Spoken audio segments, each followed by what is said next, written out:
Good evening. I open the regular city council meeting for Sonora, Monday, November 6th, 4 p.m. And may we have our roll call, please? Mayor Plummer, Here. Mayor Pro Tem Sagerstrom, Here. Councilmember Cruz, Here. Councilmember Hawkins, Here. Councilmember Merrill is absent. Thank you. Okay, that's going to be disturbing. Mark, I can't take you twice. I can't take me twice. Just kidding. So no, that God reverb will make me crazier. So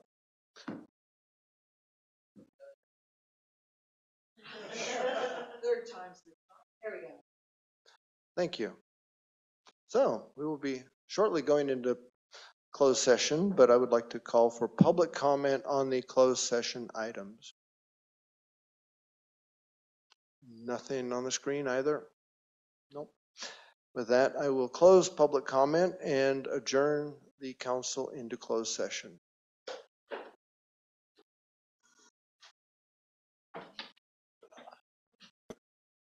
No, I'm not ready, but we'll struggle along anyway.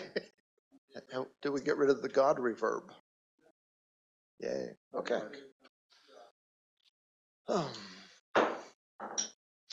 Calling the regular city council meeting for Sonora to order at 5:05.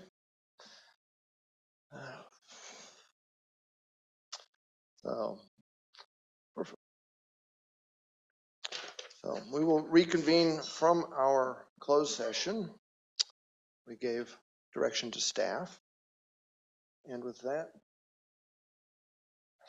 Councilwoman Cruz, would you lead us in the Pledge of Allegiance, please? Ready? Salute. I pledge allegiance to the flag of the United States of America and to the republic for which it stands, one nation, under God, indivisible, with liberty and justice for all. Madam Clerk, may we have the roll call, please? Mayor Plummer, Here. Mayor Pro Tem Sagerstrom, Here. Councilmember Cruz, Here. Councilmember Hawkins, Here. Councilmember Merrill is absent. Thank you. And then also your report on the agenda posting, please.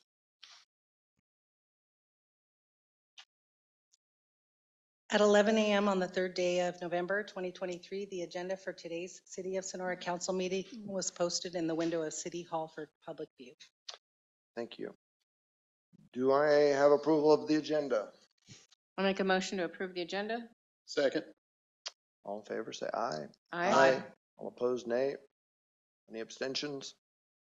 Passes unanimously. So, public comment. The public may address the council on any item of public interest not otherwise on the agenda that is within the jurisdiction of the city. No action may be taken. Matters to be addressed may be referred to city staff or placed on a subsequent meeting agenda. Speakers are limited to a 3-minute presentation. Please, you're first in line. Good evening, Mayor and members of the council and staff. I'm Lisa Mayo. I'm the president and CEO for Visit Tuolumne County. This is Katie Kirkman, and she's our director of sales and marketing. And we have a really fun project we wanted to talk to you briefly about tonight, and that is our Sonora Selfie Trail. So I'm going to toss it over to Katie to talk a little bit more about this really fun project that we want all of you involved in. Thank you. Should we start by taking a selfie? Yeah. All right. Oh, nice one. So we're really excited to introduce to you guys the kickoff of our Visit Sonora Selfie Trail. This vibrant and picturesque city will make exceptional backgrounds for selfies throughout the city. And we believe that this innovative campaign will not only foster community engagement, but also bolster tourism and promote local businesses. Additionally, with some of the suggestions that we've received already for locations from Police Chief Vanderweel and Fire Chief New, like selfies with a new patrol car or at the fire station, we feel that it will help make visitors feel a little more safe in the city as well. The concept of the selfie trail is contemporary and an engaging approach to highlight the unique and charm and beauty that the city has to offer by encouraging residents and visitors alike to explore various locations, landmarks, and attractions while capturing memorable moments throughout the lens of their cameras and cell phones. This trail will undoubtedly create a buzz of excitement and interest in the cultural and natural wonders of Sonora. Moreover, we believe that this will serve as a catalyst for promoting the diversity of local businesses, encouraging trail participants to visit local shops, cafes, and establishments along the way. This presents a wonderful opportunity to amplify economic growth within our community and amplify the visibility of our local entrepreneurs. We commend the City Council for its dedication to fostering innovation and community involvement. The Visit Sonora Selfie Trail has the potential to become the beacon of pride for residents and a magnet for tourists to seek and immerse themselves in the charm and the spirit of our city. We urge the City Council to continue to support this campaign by sending us ideas on locations for selfies. So we want your guys' input on this. We want you guys to send us ideas for different locations within the city to take selfies. So we've already had quite the list going from the fire chief and police chief too. So thank you. Thank you very much. That's very interesting, and hopefully we'll be well rewarded. Good evening, Mayor Plummer and members of the council and staff. Today I came to thank you for filling the pothole at the end of my road. And while the road crew was out there, they also filled a couple more of the worst ones. So thank you very much. Oh, thank you. That's very gracious. I'd like to thank all of you for allowing me to stand before you and to say what I have to say. I'm a retired police officer from the Central Valley. I worked in patrolling detectives. I worked crime against children, and also worked heinous crimes, white collar. Because I only have 3 minutes, my wife says talk slow, but I guess I have to talk fast. Okay, basically, on August 18th, I parked my vehicle down here in Sonora, and I left it there unattended, parked from 8:30. I came back at 2 o'clock, only to be approached by a witness, said that somebody was in a road rage, struck my vehicle, and it fled the scene.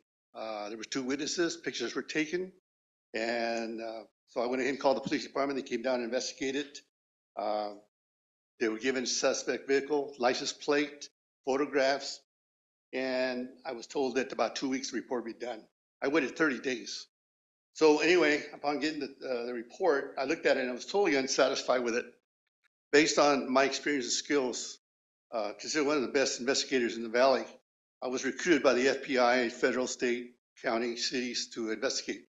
Mostly because I always went undercover by myself in plain clothes looking for murder suspects, accessories, and witnesses. When I read the report, when I got it, I was totally dissatisfied. So I decided, acting as a public or a private citizen, I conducted an inquiry myself. And during the course of this incident,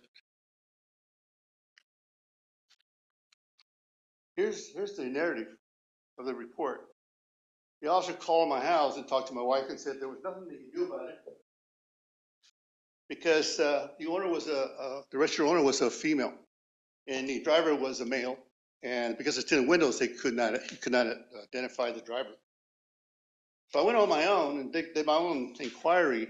Here's my notes. Within an hour and a half after leaving the Sonora Police Department, I was able to find out some certain information. Excuse me, I'm following here with the paperwork.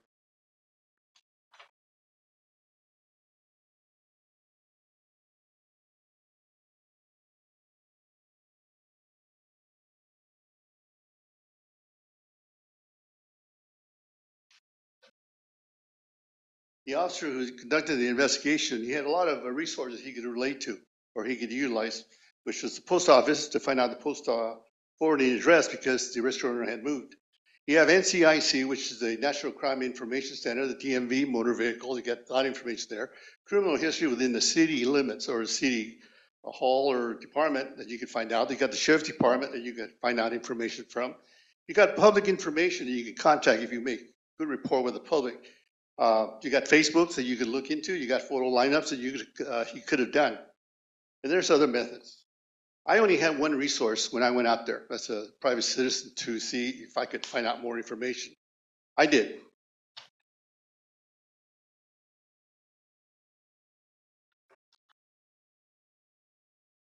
The I was time, able to find, I'm sorry. it's been 3 minutes. Okay, sorry. Anyway, I just wanted to close it and say I'm totally dissatisfied with the police investigation. Thank you for bringing this to our attention, sir. Look forward to staff contacting you, perhaps if you leave.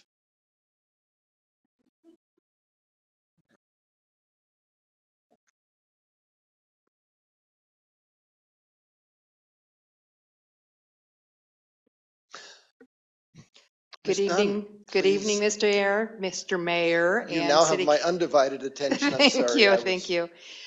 Katie Dunn, President of the Sonora Chamber of Commerce.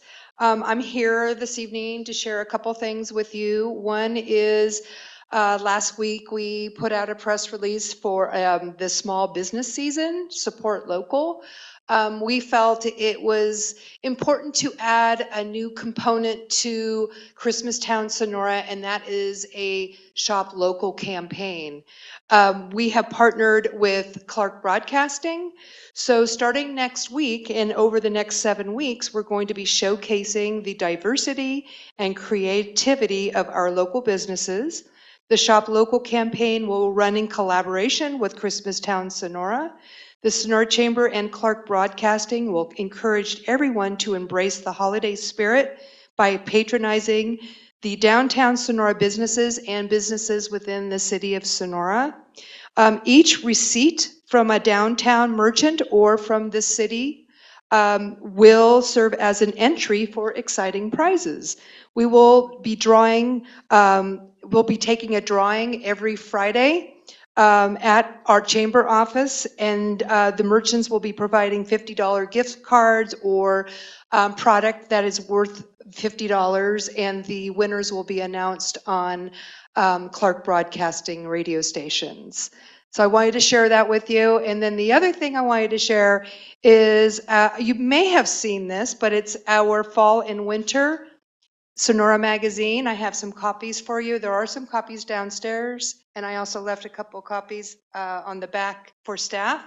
One of the articles, there's several articles, but one in particular is about our holiday parade and that it's turning 40. And it has a very nice, we're honoring Rochelle Kellogg in the article, so I wanted to share that with you tonight. Thank you. Oh, yes. Thank you. And at the risk of embarrassing you again, thank you so much for your innovative efforts for helping Sonora.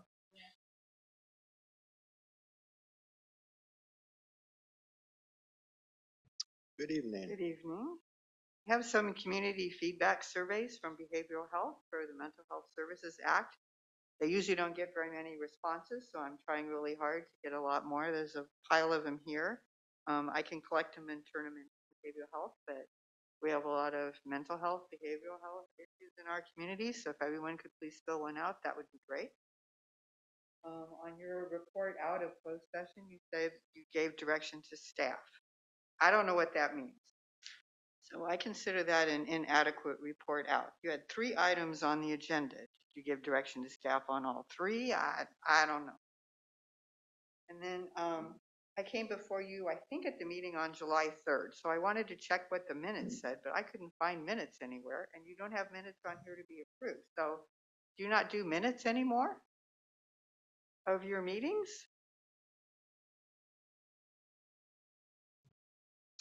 Thank you very much.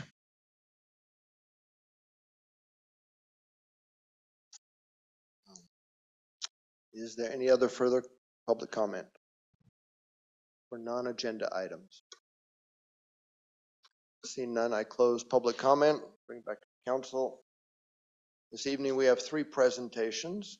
We start with an update from our first district supervisor for the county of Tuolumne, David Goldenberg. Thank you very much, David, for coming. Good evening, Mr. Mayor, council members, Administrator, staff. Well, nice to see a little bit of rain coming in. Hopefully we'll get a lot more. Number of things going on in the county as we're coming up on ending, this year and looking ahead towards next year. Our board is going to be once again doing a priority setting session in January, where we're going to look out 2 years as far as what the board will set as priorities over the next couple of years. So as part of that process, a number of our committees are meeting, and when they're meeting, they're having kind of brainstorming type sessions.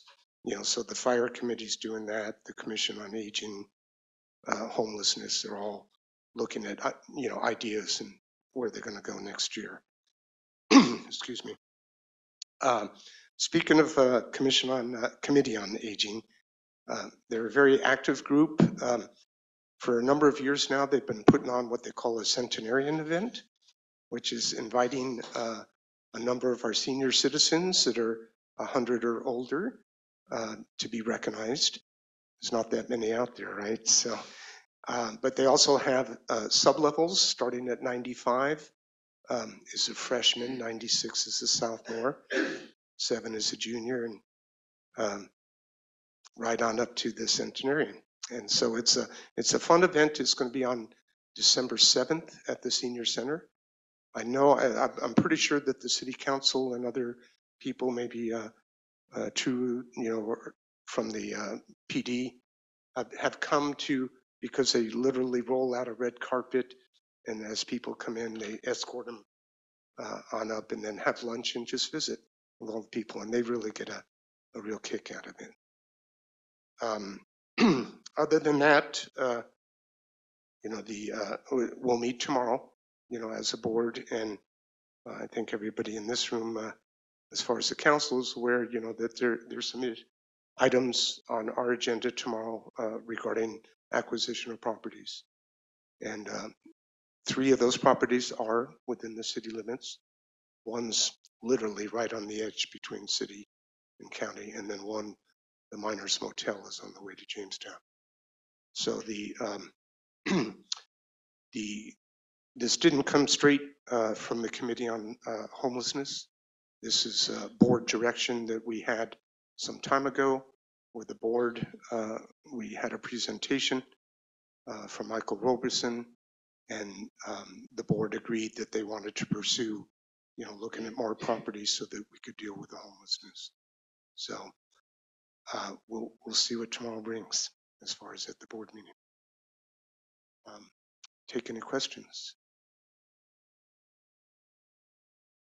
Thank you very much. And we start with our Mayor Pro Tem. Do you have any questions?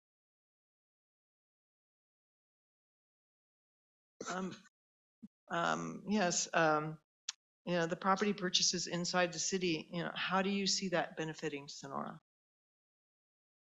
Well, in a number of ways. If you get people off of the streets, where too many unfortunately have been living, that gives them an opportunity that, working with staff, we have a lot of staff that would be from behavioral health, social services. We can see if they're entitled to benefits, especially veterans.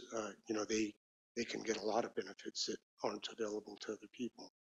But the whole idea is that this is transitional, and we want people to get healthy, to get proper care, and with the goal that they're going to come back into society again and no longer be homeless. Well, we're worried about where they're going to transition to. Possibly our streets afterwards. Well, that's definitely a concern. I can understand that. But the reason, is that we're looking for housing that they can do for permanent housing in the long run. That's the goal. So there. You're looking for more housing beyond these 3 properties? Is that what you're saying? At some point, if they can come together and be fruitful and get training and get jobs, then we'd like to see them get into permanent housing. Yes, of course. Yeah. Do you see any support for the city of Sonora after placing these people here as far as our police and fire and public works are concerned? In what way you say support? Well, yeah, I mean, I think most of the pressure of all of these services is going to fall on Sonora. I mean, the county is buying these properties, it's peopling these properties, and then what? Well, I do not, first of all, believe that there will be a big spike in requests for services for these people. There's other homes, as you're well aware, within the city, and the city is a participant in, and they seem to be, for the most part, running pretty well from what I've heard. And some of them are done with the city combination with ATCA. Yeah. So Well, there's so does success. that means the city can absorb more then? Well, when we look for properties, right, one of the cries that we've heard from a lot of people when we looked at different areas to try to, get, living facilities is many people would tell us, you need to be closer into services. You got to be able to get to a store, to medical areas and stuff. So it's logical to have it, in a more populated area.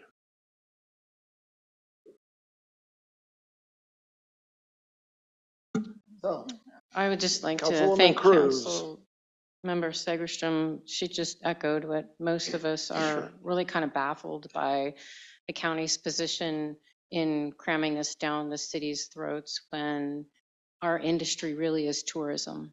And I was actually recently reading an article by the San Francisco homelessness.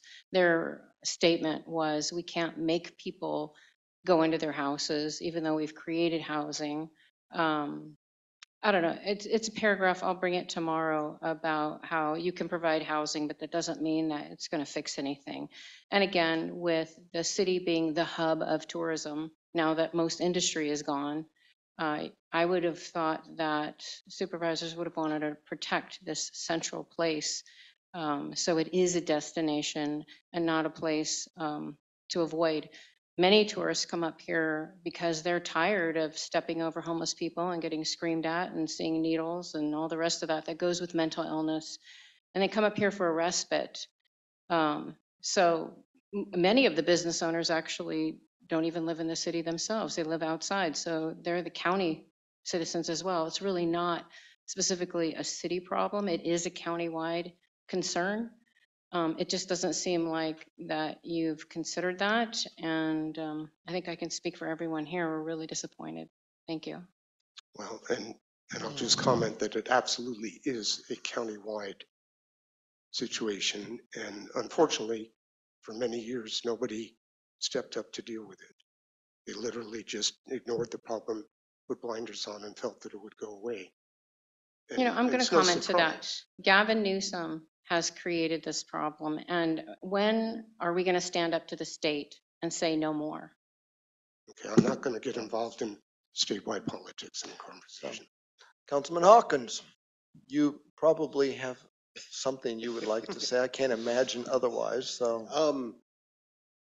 There's going to be a lot of people at that meeting, from my understanding. I would just beg you to listen to and plead with you to listen to a lot of your constituents and then the others that are in the county. I've been getting calls like crazy now. I mean, you know me, Dave, I talk to everybody. So I've been getting calls. Now, something I did want to bring up in another direction that has affected us all.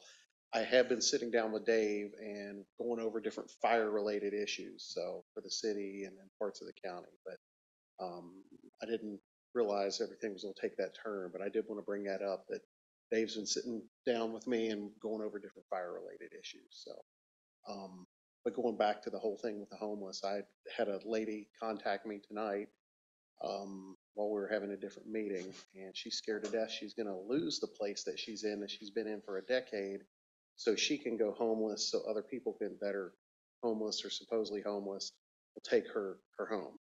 And that's the kind of stuff that scares the living crap out of me, because, someone doing everything right, suddenly they go homeless. So just like I said, I plead with you to listen to those people tomorrow.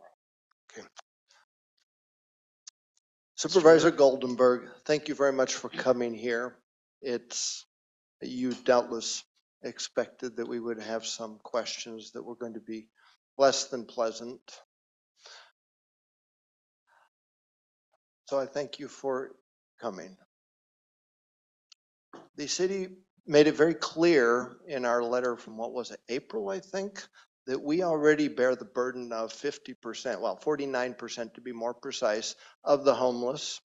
We are already housing the services for the mental health and the other people who, to some degree, are perfectly innocuous and others are completely dangerous to our citizens. This is your district. I want to ask you, are you going to fight this for us? Because your district really asks for it. We have made it clear that this complete half of your district doesn't want more. We are overburdened, oversaturated. We can't absorb more. And we ask, one, we beg for you to fight for your district, because it seems like we are on the, well, the redheaded stepchild insofar of your district. And we need you to stand up for us. Are you going to do that? Well, first of all, you shouldn't ask me to make a comment or a decision ahead of our board meeting. Okay, That's improper. fair do. point. Okay, so we'll just leave that at that. Okay. Well, I will tell you then that for your constituents in the city that we expect that, even though I understand I was out of line asking for a decision prior to the meeting. But thank you very much for coming here, and I think that brings our questions to a close. Okay, thank you.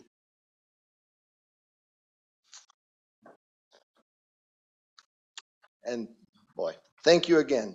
Not a fun place. So we will now receive the strategic growth plan presentation from CSG Consultants. Madam Directors Kellogg. Thank you. So timing of this presentation couldn't be more pertinent considering the actions that have recently come to everybody's attention that are occurring. And so I think it's critical and important for this presentation to the city to preserve this beautiful city that we all love and work in and care about. It's the ninth oldest city in the state of California. And hopefully with this type of strategy, we can grow and prosper and make it a sustainable community, even with forces working against us, correct? We sure hope That's so. what happens when you're retiring, right? You can make comments that normally you might not. So, I'll get off my little high horse now, and I will say that this is a wonderful presentation, and it gives opportunity for the city to take a look at our current situation, getting our house in order, and looking for how we can plan and grow and make this city sustainable and grow in economics as well as prosper and preserve this community. We have with us tonight CSG Consultants. We have Glenn. I never call him by his last name. So LaJoyce, sorry, I only know him by Glenn. And then we had Brad Meisner, Principal Planner with CSG. And Glenn is the Principal Director of Environmental Planning, and we've been working a lot with them on our housing element and safety element update, as well as the local mitigation hazard mitigation plan that we've been working with as well. Melissa's been working with them a lot on that. So CSG provides our planning, they provide our inspector, they are doing code enforcement for us, and they're also helping on all of these types of projects, and they've been a great partner of the city. So I'm going to turn it over to them. It's an exciting time for the city to look towards our future, and it's in our hands, and we need to take control of it, and they will kind of send you down a pathway.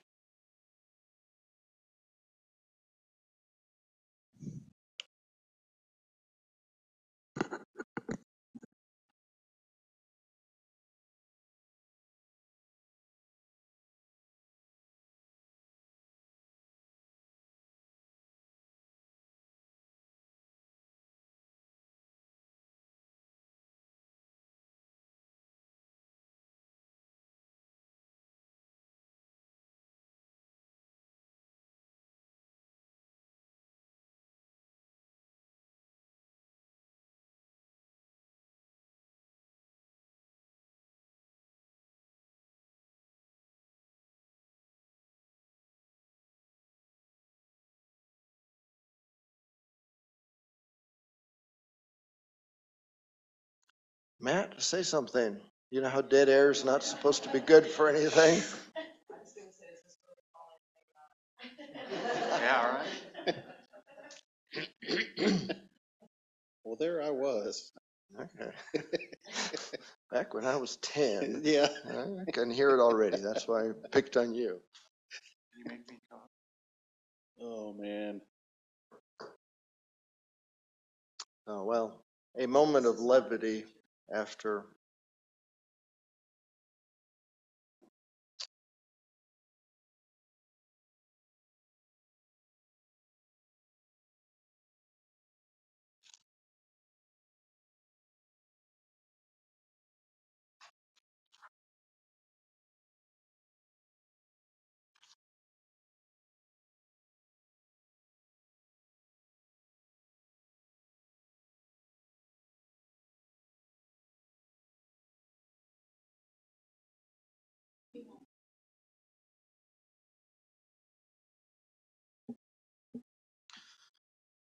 Good evening,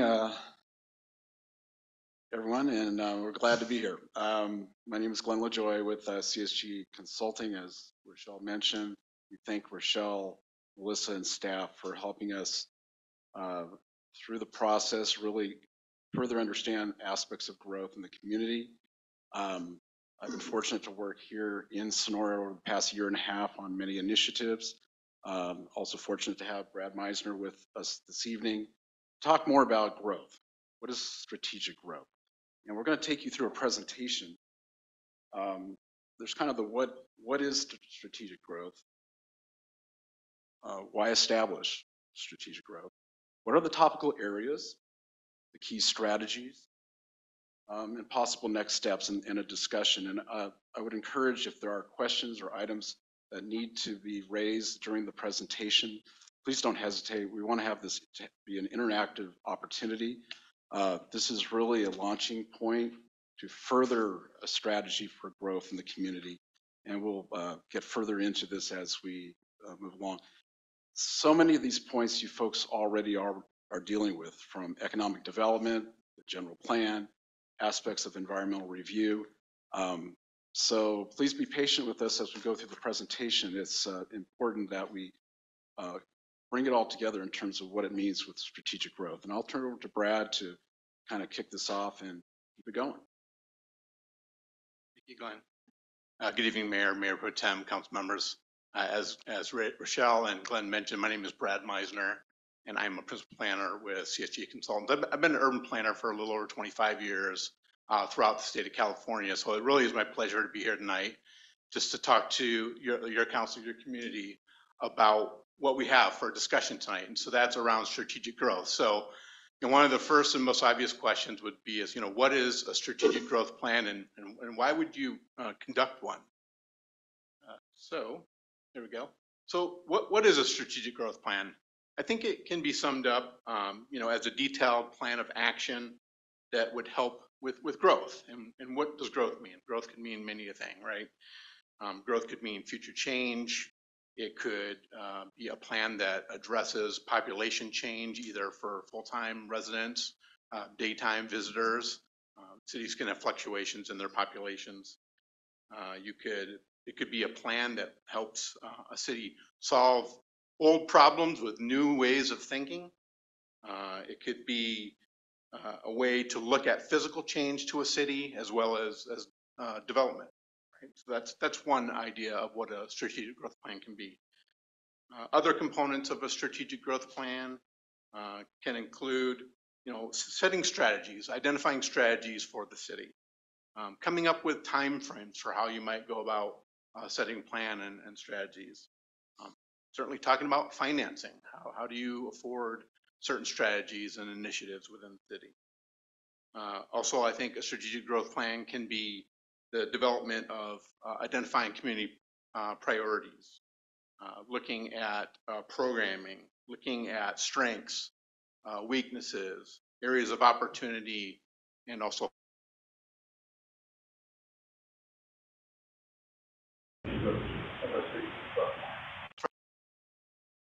but why would you go about establishing a growth plan for the future, right? And I think probably from an urban planner's perspective, the most common way of thinking about it is that it is a long-range planning document for your community. It helps you identify strategic planning and where you should put in your resources and efforts. You can develop forward-looking policies and tools for implementation. You're looking at land use, economic development, infrastructure, could be social policies. You're looking at areas in which you're helping to preserve your city's character, looking back to past traditions, and also looking to find ways to embrace change without losing sight of your past. It's also a comprehensive consideration of land uses, of services, of infrastructure. Commonly, you'll be looking to the city's general plan that is mandated by the state of California. And these are policy documents that can be established. You want to make sure that you are economically viable into the future, right? So just being very future oriented. And then last but not least, you want to make sure that you have land available for a balance of land uses throughout your community, that you have the ability to have housing for all ages. And so continuing, what are other factors related to land use and housing and public service, traffic, circulation, access? Again, as I said before, making sure you're preserving your historic character. And then last but not least, I think just making sure that, again, that there are opportunities for a balance of land use. So with that, we have identified 3 areas for topic for discussion this evening. And so those 3 are the city's general plan. We want to talk a little bit about economic development initiatives. And then last but not least, talk about environmental review, sustainability, and resiliency for community. So with that, I'll have Glenn talk to you about the city's general plan and a few others.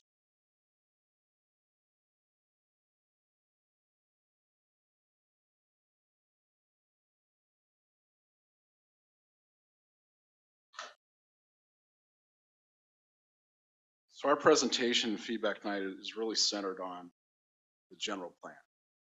It really is the mover and shaker for the future and the opportunities for growth. It's basically an opportunity to look into the future. What is Sonora all about for the future? What are the opportunities for growth? And it is I'll keep using this word, but it really is the centerpiece for really identifying goals and policies and implementation. We'll talk more about that in just a moment. A year and a half ago when I started working with Sonora, I discovered a general plan dating back to 2007. It's difficult. It's difficult to work with. And I'm currently working with the community on several elements that are being updated. It recognizes a different period of Sonora back in 2007. Really, that general plan update started in 2005 or so. So we're nearing close to 20 years of shelf life that needs to be refreshed. And the trigger for this is growth. How do we look at growth? How do we embrace growth? The blueprint for the future, develop goals and policies, and more or less centered on land use and transportation. There's several elements of a general plan. Land use, what is the future of land uses? Do land uses get adjusted? Densities change? Transportation, what is the movement like? Pedestrian safety, bicycle safety, parking. So many different topics under just the words land use and transportation that are not here now with your current general plan. Talk more about that in just a moment. What's also vital to a successful general plan is your environmental review document. And it's the California Environmental Quality Act, which is your master environmental clearance for your general plan. And this is kind of my background, and I could talk to a blue in the face and bore you to death about CEQA, but the point is that you need to refresh in that area too. You can create a streamlining effort for all your future environmental review, and you can create great shelf life of that CEQA practice. So we'll talk more about that in just a moment. Part of the foundational aspects of the general plan update are infrastructure planning. You have your capital plans, but really we want to recognize what infrastructure looks like and feels like in the future from a land use and other aspects of the general plan. When you have an updated general plan, it creates funding opportunities. You basically have the opportunity to present an updated general plan as you pursue future funding for various initiatives in the community. And again, centered on land use and transportation. And it begins with the development of goals and policies. What is crucial to a general plan update is implementation. How are you going to get it done? What are the tools? What are the tools in the toolbox to make implementation happen? You look at your 2007 general plan, it refers to programming that doesn't exist anymore. Not always, but there are various examples where the refresh, the reboot of a general plan is logical here in Sonora. We'll talk a little bit about this right now. I mean, we have a very short period of time. We can drill down on some of these topics for hours and talk about city boundaries, pre-zoning, annexation, various commercial corridors. We'll talk a little bit about that, kind of a teaser, but the point is, all of that effort can be centered in a general plan effort, a general plan update. What is the look and feel of Sonora for the future of the community? And it could expand boundaries, and it could be aspects of annexation. I mentioned we've been working with the city on various initiatives. The city is mandated to do a housing element update as well as a safety element update. That is happening right now. You'll hear more about that in the coming months in terms of those initiatives.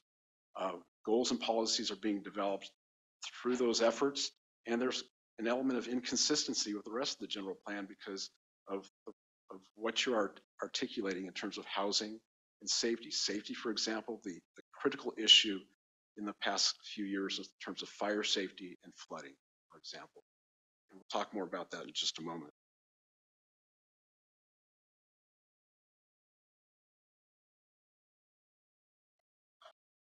A little bit of redundancy, but it's important to make the point. The general plan update works as your focal point. It brings the community together.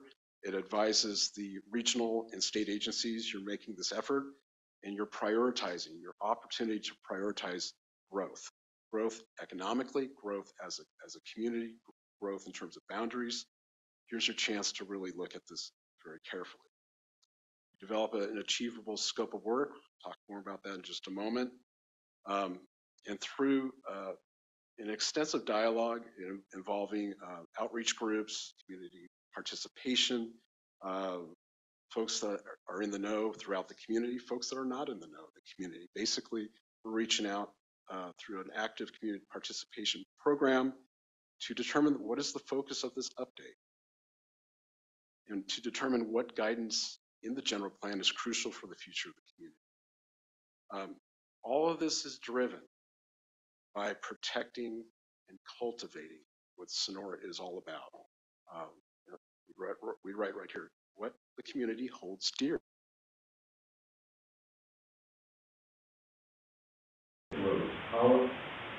Oftentimes, look at the general plans of cities.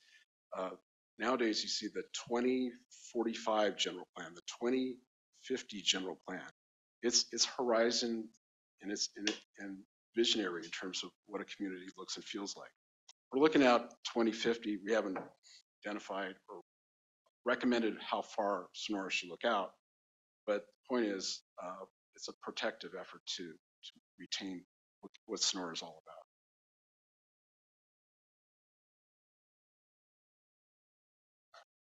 So this slide is a second category of great interest that Brad mentioned. It's economic development, an economic development strategy that promotes revenue generation, community businesses and districts. The hallmark of that is tourism and lodging. How is it enhanced? How does it grow? And then we want to monitor industry trends. We don't want to lose sight of what's happening in the industry, what's happening in communities, and it's a whole marketing effort to get the word about Sonora and come visit the community and what Sonora envisions for the future.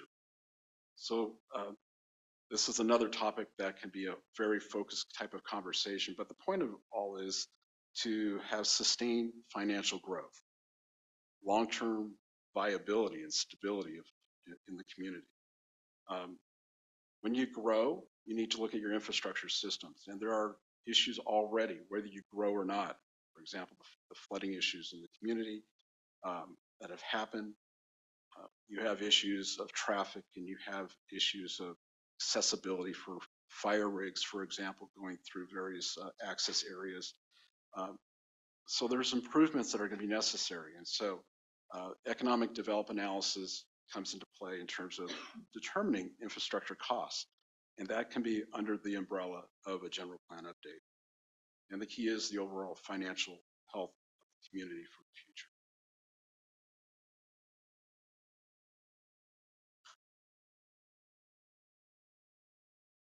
So we go further with this in terms of topical areas, and we've narrowed it down a little further in terms of redundancy, but it's important, the general plan update, economic development, and we'll say environmental matters in terms of environmental review, sustainability, and resiliency.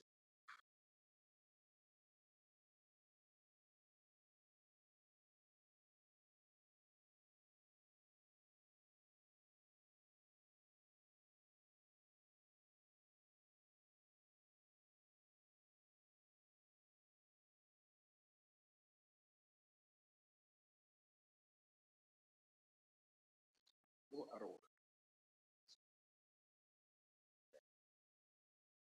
Okay, so let me restart that part again. So strategies and tools.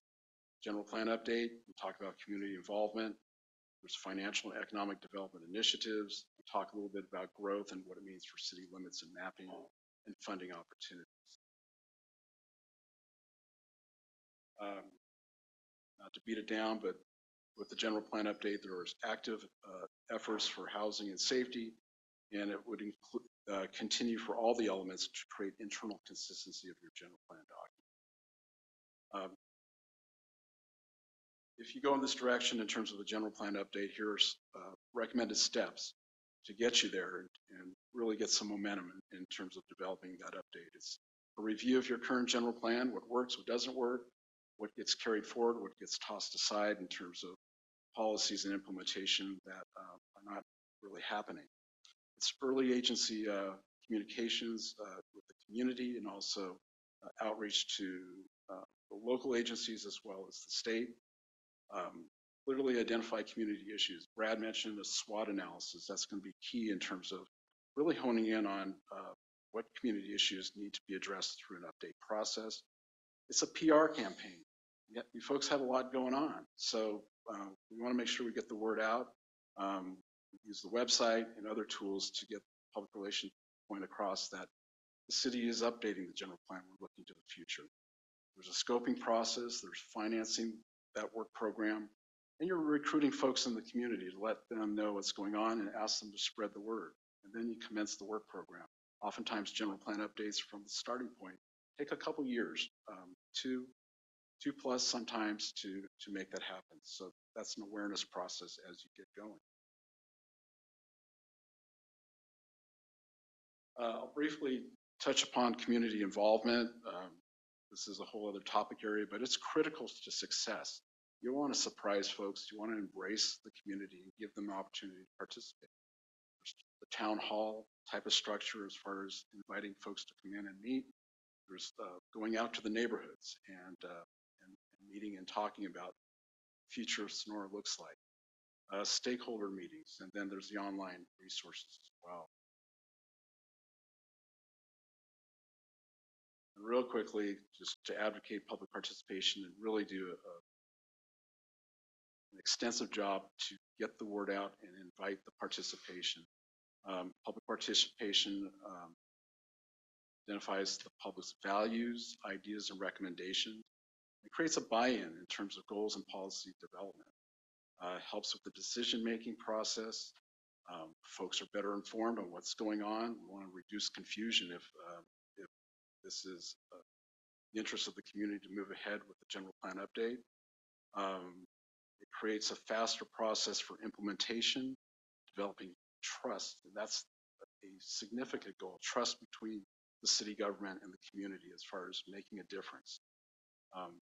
And to better understand the broader vision of the community. That's important for everyone that's involved.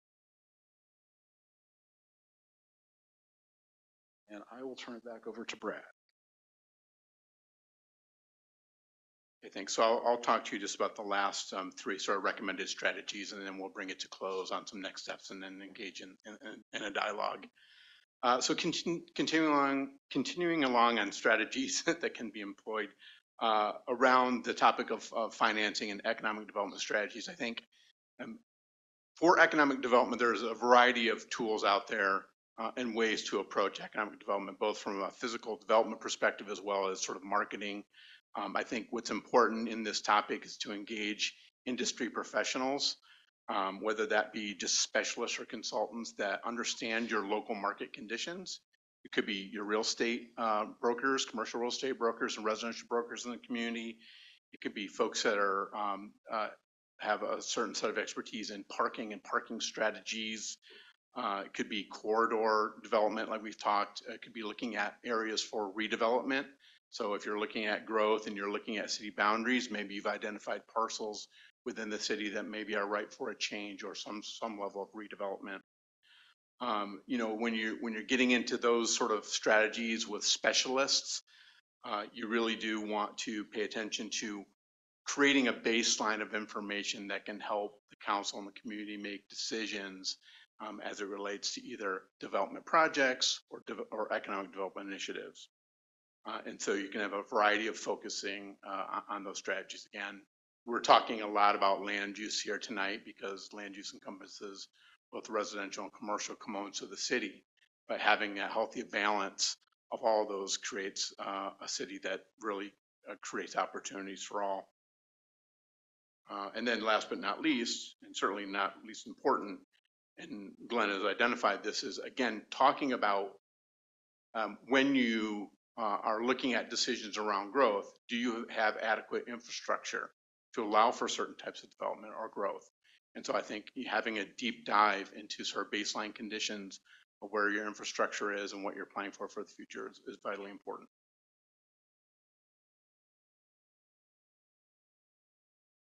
And the next strategy, we started to talk a little bit about that, is to review your city limits, right? Are there compelling reasons why you would want to make any changes to your city, your limits, your city boundaries? And if so, you know, just to make sure that the council's aware, I'm sure you are, that there's absolutely a process for that under the state government code. The Local Agency Formation Commission, LAFCO, allows for a process whereby you can examine the city's sphere of influence. You can look at your city boundaries, and you could lead up to whether or not it makes any sense for looking to annexation of land, to look at a pre-zoning process. So that's all available as a strategy to the community, to the council. There's also, and the other thing about that is that given that that is a process that's, you know, part of the state's government code, I think that that just allows for change to be much more transparent as well. So if you wanted to make a change like that, that process is a public process. And then last but not least, consideration of city and county tax sharing agreement. I know that's been a topic that's under discussion. And then, you know, fifth strategy is the financing of the growth plan. How do you go about financing it? Certainly, a city could look to their general plan finances, or sorry, their general fund finances for years out and earmark dollars for the preparation of studies and long-range planning and policy documents, and that takes time. But more importantly, from our perspective, is if you have these policy documents in line, that would allow the city to be eligible for certain grant funding opportunities. Right now, there's a Community and Economic Resiliency Fund grant application process that's underway. And so that is a grant application the city is in the process of pursuing now. There are other topics that may be less desirable, but nonetheless, I think I should mention them. There are ways to fund development, right? There are things such as impact fees where development can carry its own weight, right? It can pay its own way. In the state of California, on every permit that you issue, the state allows for what's known as a general plan maintenance fee. That's a way to collect dollars so that you always have money earmarked for looking at your general plan over time, so it doesn't stay stagnant. so that you can continue working on the implementation plan and looking to make sure that the document stays fresh and new. And so with that, I know Glenn and I both have thrown a lot of information out there. It was intended to be a little bit of a shotgun approach for council's consideration. And so what we'd like to do next is just hear from you, hear from the community about what we've talked about tonight. And we're here to answer any questions that you have. Thank you. So 1 second. Melissa, at what point should we ask for public comment? At the end or at this point prior to our discussion?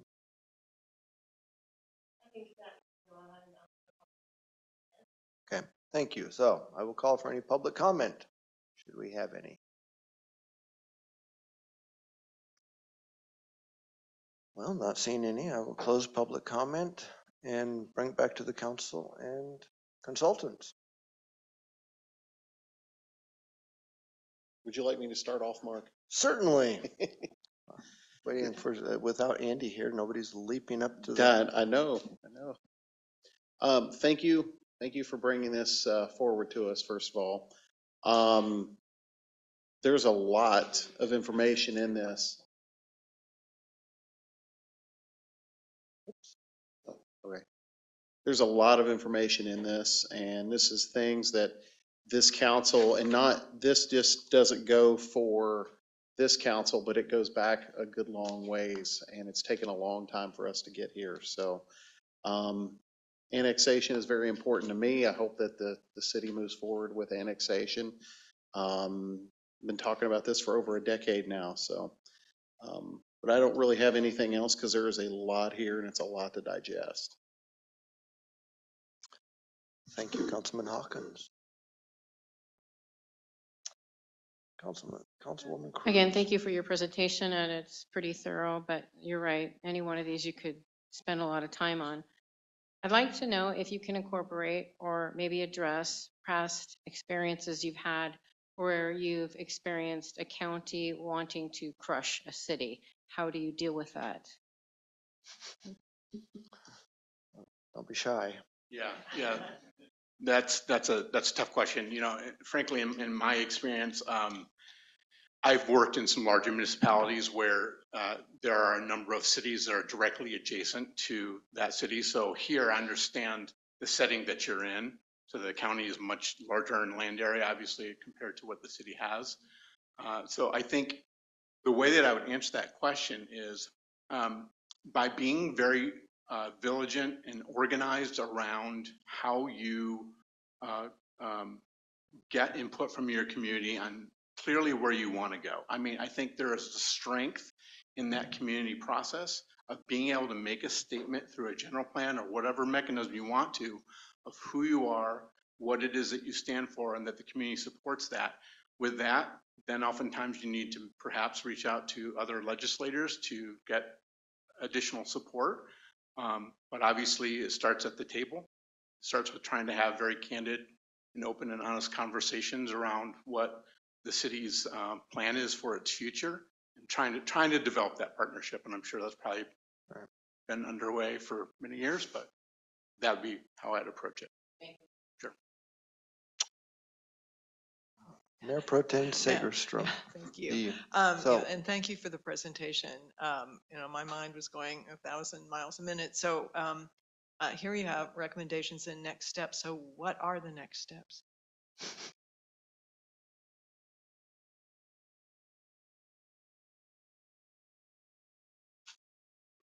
So that basically it's to your discretion as far as how you want to advise staff to move forward. I can't speak on behalf of staff, but it is a lot that we shared tonight.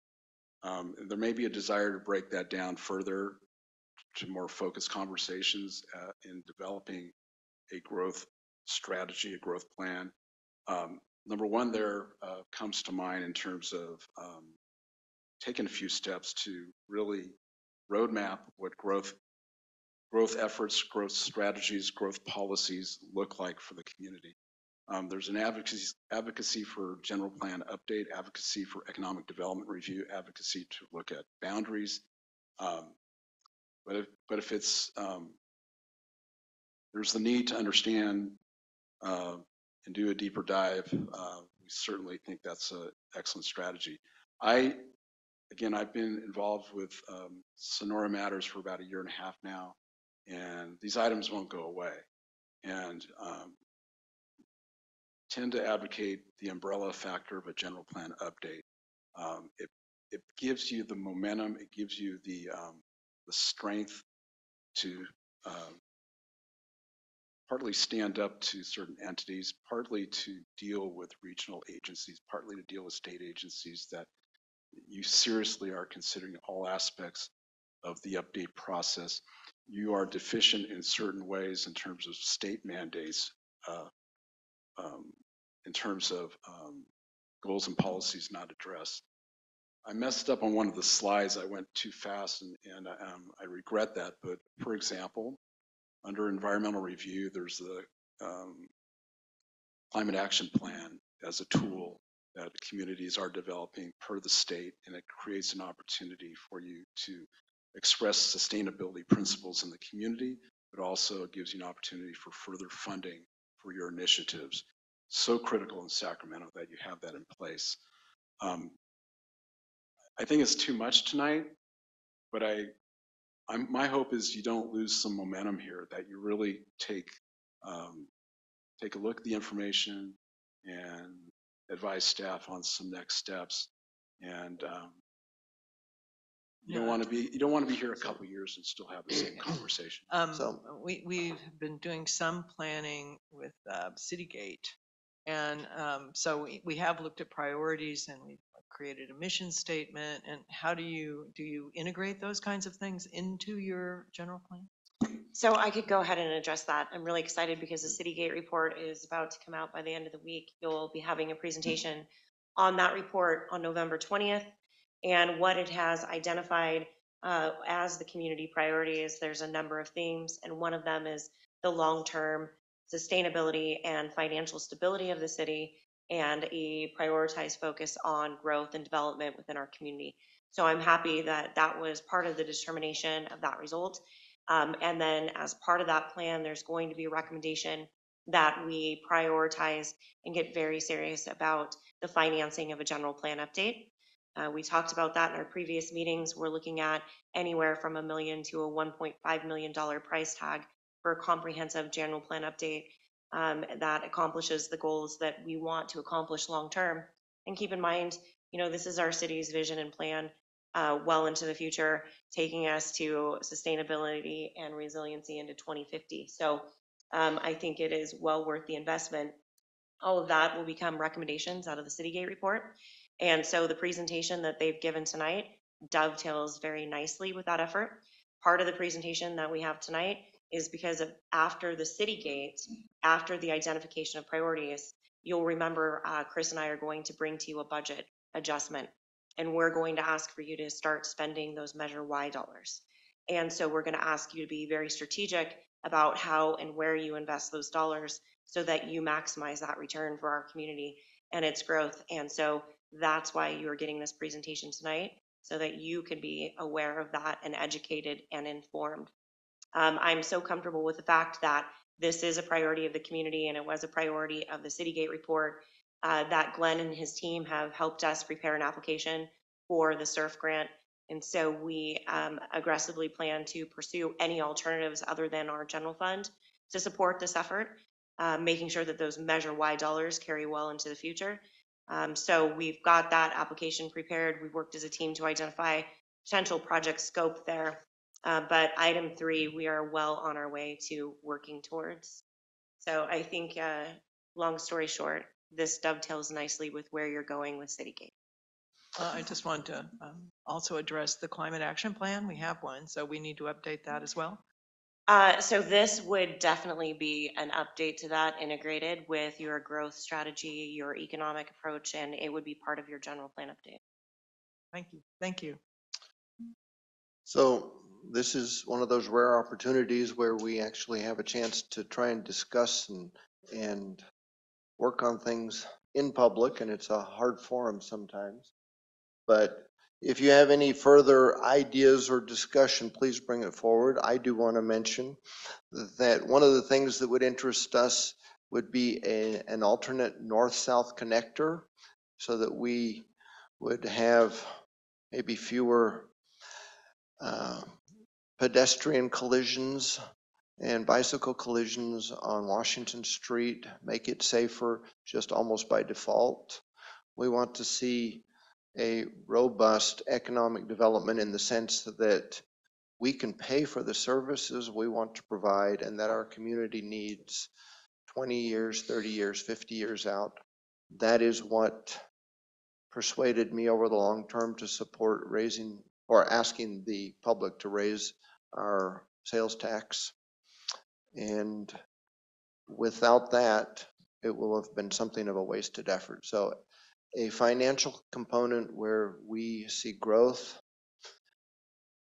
in public, the public treasury so that we can fund what we need. We have tried to save our way to prosperity and it has been ineffective over the long haul. It got us back in the black and put us in a position where we could look at alternatives. But now we have to have a growth mindset, and I am open to trying to grow our city if that's part of it. Those are long-term solutions. I mean, I'm told that a north-south connector is something of a pipe dream because of the cost, but in the scope of the general plan, if we can contemplate it, then I'd like to see it included insofar as it has possibilities. So,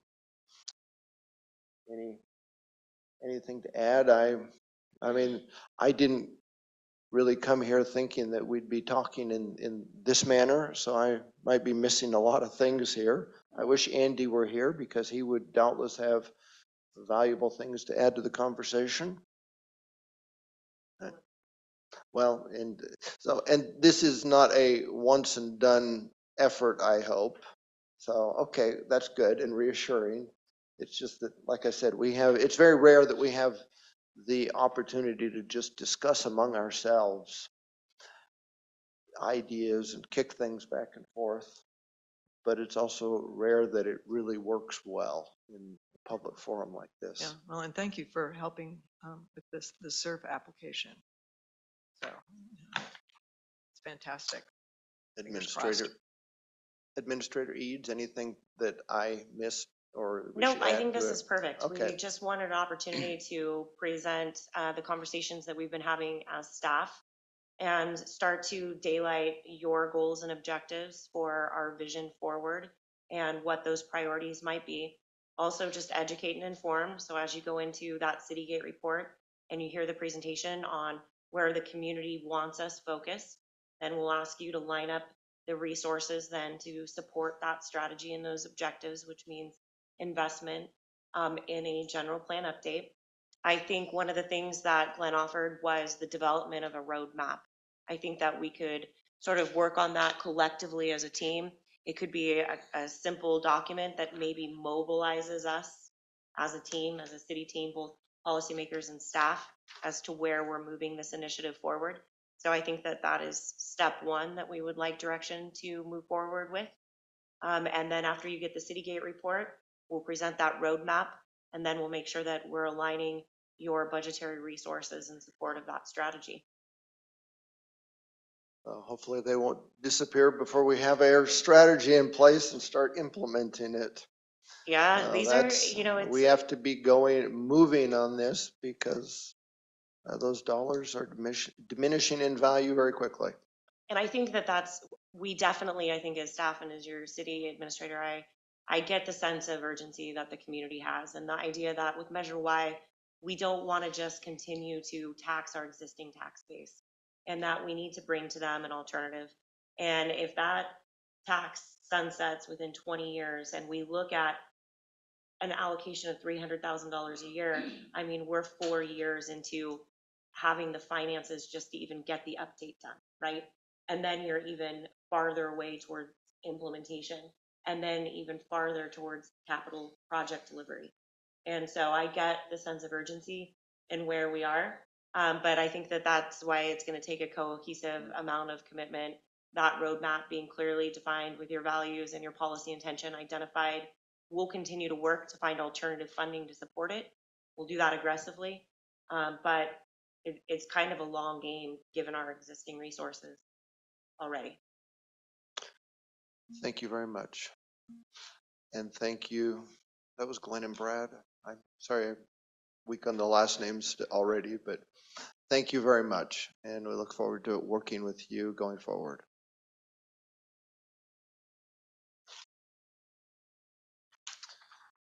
And now for the fun stuff. Well, that's fun too, of course, but maybe not so much for the public.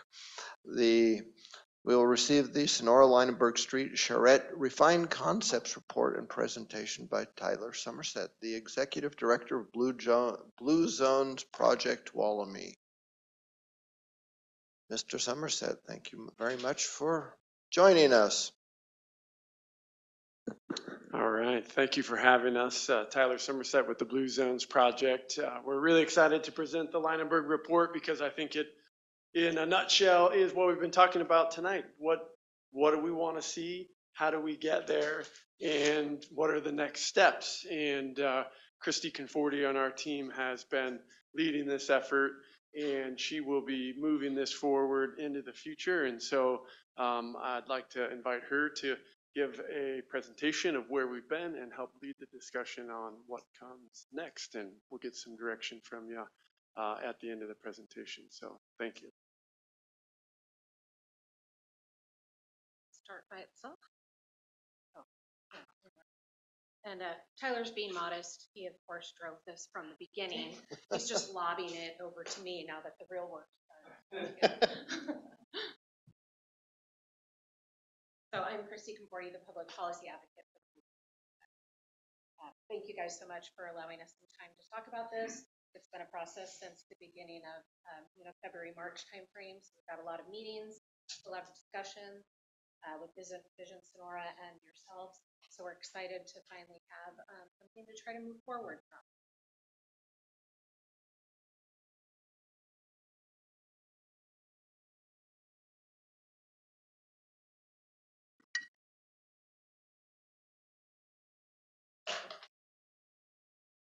And it's been a Monday for me. I meant to print my slide notes and I just didn't. So I'm going to dual computer here. So basically in this, we're just going to go over the refined concept report that was based on information that we gathered from the Vision Sonora committee and all of the data that we collected during the charrette process with surveys and focus groups and all of that stuff. It covers a couple of different options. It does the overview of everything.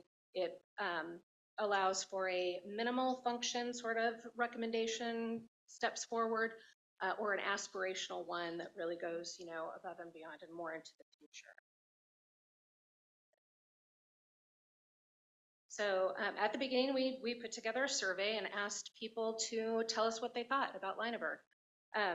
It was an overwhelming response with 1,225 people taking the survey, and that it was mostly locals. There was a small percentage of people that lived out of the area, but maybe had a home here or some other family or something like that. The overwhelming, response was people love Lineberg. They love the fact that it's closed to traffic. They love the fact that they can walk through there. They can sit, have a snack, eat with their feet, do dining, have a beer at the tap room, whatever that looks like for them. And then what they'd like to see in the future, continue those things. They love them all, but then also add some sort of shade structure because it's so hot during the summer, and add some sort of art murals more than just what was hanging up there at the time, something more permanent or something that could be rotated through, and take more advantage of the second Saturday art nights, and just really keep that sort of sense going. And they wanted more Linebergs throughout the city. There was a place where people could write their comments in, and a lot of comments talked about having more areas like this. So part of the report talked about what makes a great downtown, and one of the people that was there with Marcy, who was, doing this project with us from the consultant perspective. She said, this is a great downtown. We know our downtown is great. It's quaint, people love it, people come here from all over. It should have safe and welcoming streets. It should have streets such as Lineberg that are closed to traffic, and safe pedestrian access, including some curb extensions, allowing visibility for motorists, things like that. So I'm glad we just talked sort of about pedestrian safety, because that's one of the things that came up repeatedly. This little snapshot is from the Tuolumne County Active Transportation Plan from 2020, and it talked about how Washington Street core has the majority of pedestrian bicycle crashes, collisions in the county. Part of that showed that the majority of those are severe or serious. So it's almost 60% of pedestrian collisions and more than 80% of bike collisions. There were significant serious injuries or even death. I think I know people here who have been hit by a car, and a lot of us have had near misses, and we know someone that has been hit. So it's really a problem that we don't want to have continue, especially with people coming up to visit. That's not something they want to report back on their trip when they get home. So parking is always an issue. When Vision Sonora started, I think it was about 15 years ago, they implemented a parking study and identified pretty high parking utilization, specifically downtown core, what they call the core of downtown, which is basically this area along the courthouse and down into like where Diamondback and Lineberg are, with 90% of people of spots that are taken. At the same time, you go a couple of blocks in any direction and there was surplus parking available. So is parking an issue, or is it a perceived issue? So it was such a long time ago that this study was done.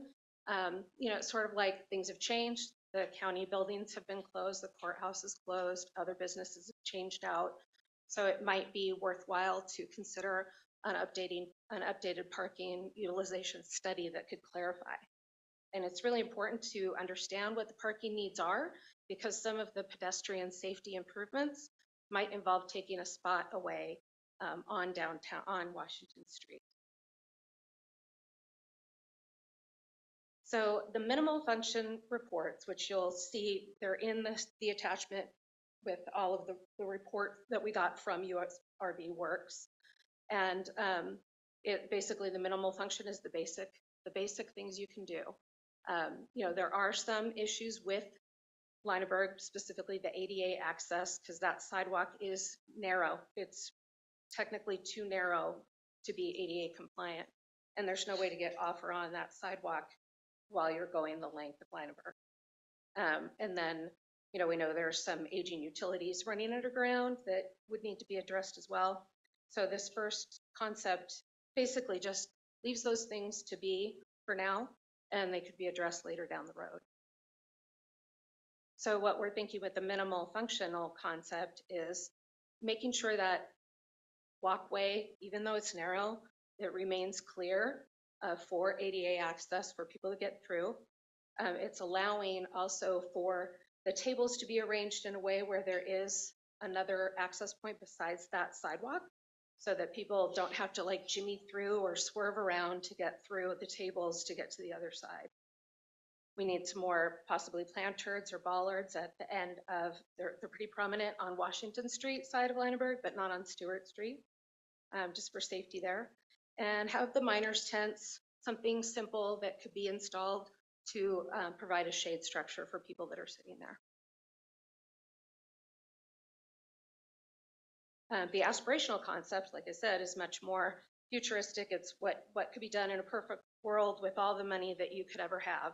So, that would involve maybe resurfacing the entire area so that it's even, and also take care of the utilities that are underneath the road. And that could, be something that's addressed down the line. So this was one of the aspirational concepts. So you'll see like it's a flat surface. This one involves like putting a wooden structure, sort of like a boardwalk type of design that evens out the space.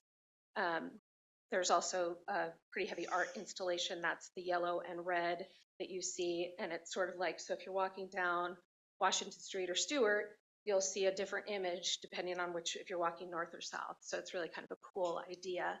And then there'd be additional bench seating built into the wall, so it like can flip down when people need to sit, and then it can flip back up again for after hours or for cleaning. So where do we go from here? What's next? One of the things that Blue Zones Project would like to do is have your approval to move forward with a demonstration project or two. And that would be no cost to the city, but it would be the two things that came up most prominently was the pedestrian safety issue on Stewart Street at Lineoburg, where the trash cans are along the sidewalk. Makes it really difficult for people. They have to walk into the street a lot of times. It's also a big loading area for deliveries to Diamondback and other businesses on that block of street. But a demonstration project is basically a temporary project where we would put, maybe take a parking spot away, put some, barriers up there to make sure that it was accessible for pedestrians. We'd leave it up there for a length of time, 3 months, 4 months, whatever seems right, to get feedback from the community, say, hey, no, what they like, what they don't like. So it's truly a demonstration, in hopes that we can show that it's helping pedestrian safety and not impacting general day-to-day business. And the other one would be to close Stewart Street between Lyons and Thiel during like a second Saturday art night or a farmer's market on Saturday morning, to allow for people to walk more freely in that sort of half block area, and people would still be able to get around via, we wouldn't close Thiel there. It would be closed before you hit Thiel. So, and again, just a temporary sort of give it a try type of project. And then for art, there's a lot of ideas brewing around, a lot of things that would be could have great potential. And we've been working with the arts community. The image you see on here is a mosaic that is going to actually be installed on the old Bank of Stockton building, like kind of in front of the Armory across from Bank of America. And that's the watch program that's putting that together. So things could be installed directly on a wall. It could be an art installation that's removable. It could be something more permanent. It's just something that would keep with the history, culture of Sonora and Tuolumne County. And that would be in coordination with the Arts Council and all of the arts community. The other thing we found was a strong support to have Lineoburg be designated as a smoke-free and vape-free area. Of the respondents, nearly 70% supported that idea.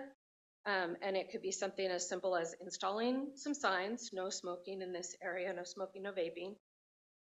Fully understanding that it's not enforceable by law enforcement, but it's more of a symbolic measure that would give people sitting in those spaces empower them to be able to feel like they could ask somebody to just refrain while they're there, or move to another area to have their tobacco and nicotine fix.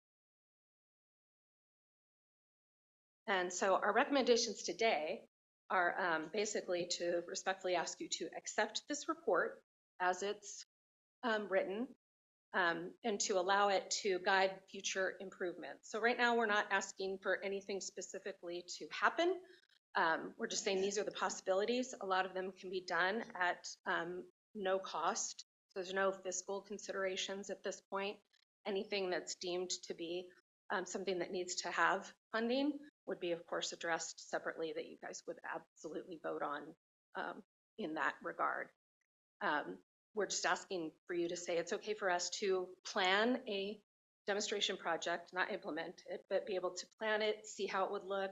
We'd work with waste management on the dumpsters and trash area and see if we could come up with a plan that you would agree to test it out. And then to designate Lineberg as smoke-free, vape-free, and then just allow us to continue working with the arts community to move forward on potential art installations on Lineberg and possibly other areas throughout the city.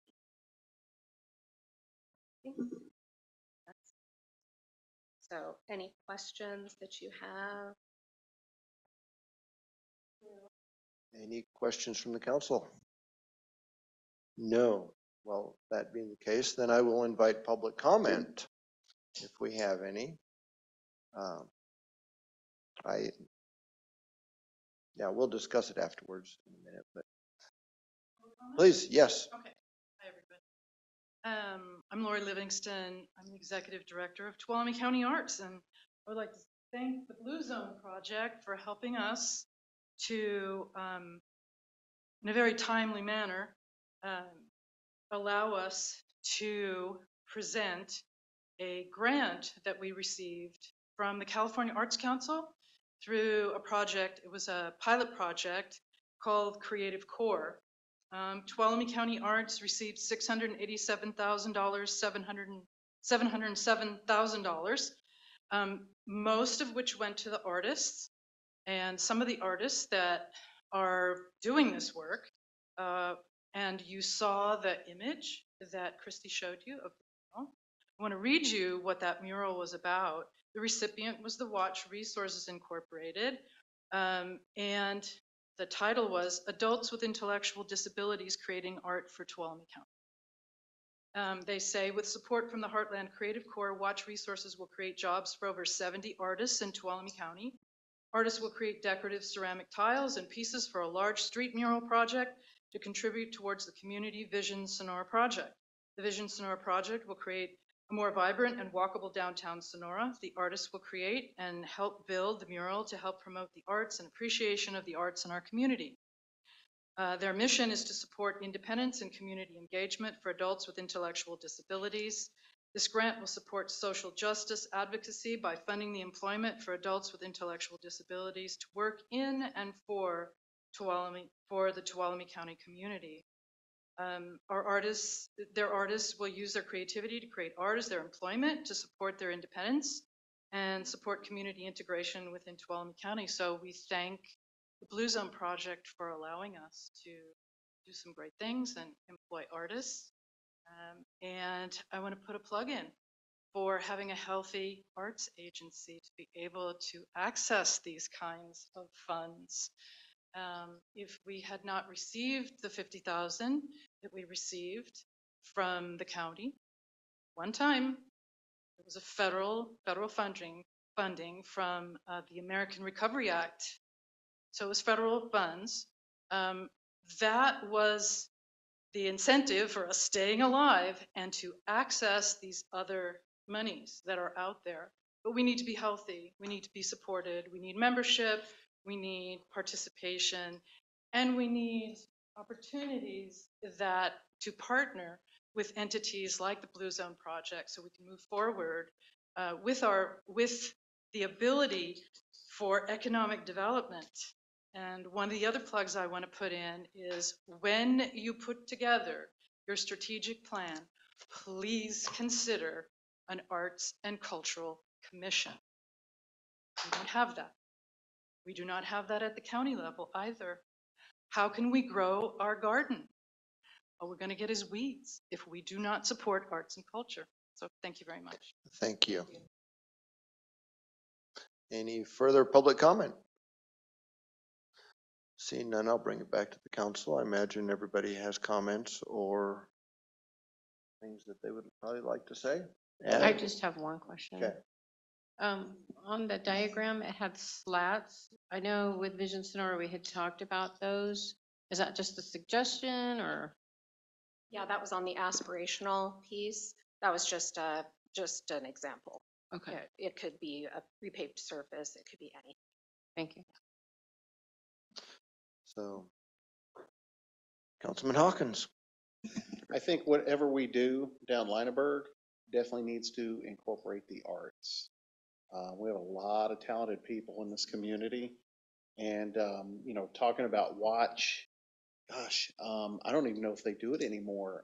The fish, they do still do the fish. I have bought so many of those. I'll go off arts real quick, but something that should be brought up. I had a group that participated in Watch that would always come in Carl's Jr. when I was running it. So I made friends with almost everyone. And we had one when we were doing the Mono Way widening, I guess it's back in 2013. And one of the gentlemen comes to me and, you know, because you brought up, Laura, you brought up the intellectual disabilities. And he comes to me and goes, well, you know, you're going to need a stoplight right there at the Upper Save Mart later on. I said, yeah, we were doing the addition to the road. So come before the council and I'm asking if there's any piping underneath the road. Well, there was no plan for doing that. And it was because of one person from Watch questioning something we were doing, not only would save the road surface, but probably saved us $100,000 in the future. So yeah, there's a not only a place, but there is a need for people to participate. So just because someone's intellectual disabilities are different than ours, they're so important to have around. So I had a couple family members that had some severe disabilities. So it's, when you start talking watch and art and that sort of thing, it's something that's a big deal to me. So. Well, I would like to thank you for your work as well, and just mention that when we look at what the visionary view of what we put on the wall, I sort of liked it. And one of the things I like about it is you go see the pyramid at the Louvre in Paris, or the Centre Pompidou and other things where they might seem initially out of place because of their modern look, that we not exclude things that are interesting to the eye just because they don't fit a predetermined classic look for our cities. And with that, I think we accept the report and thank you very much for it. Oh, please, of course, I just didn't see you. Well, I was just going to add that, you know, one of the reasons that we included that mosaic is the city's leadership in creating this space. All sorts of great things have happened, you know, and I think the fact that, you know, some tough decisions were made to close that have yielded all kinds of beautiful things. One, of course, is that mosaic, which only happened because the city council said, yes, Blue Zones, let's take a look at this. And then Watch realized, ooh, there's art as part of that project. And even though the artwork didn't end up in that space, it ended up downtown. And so it ended up, something magical happened. It ended up in a partnership with Tuolumne County Arts.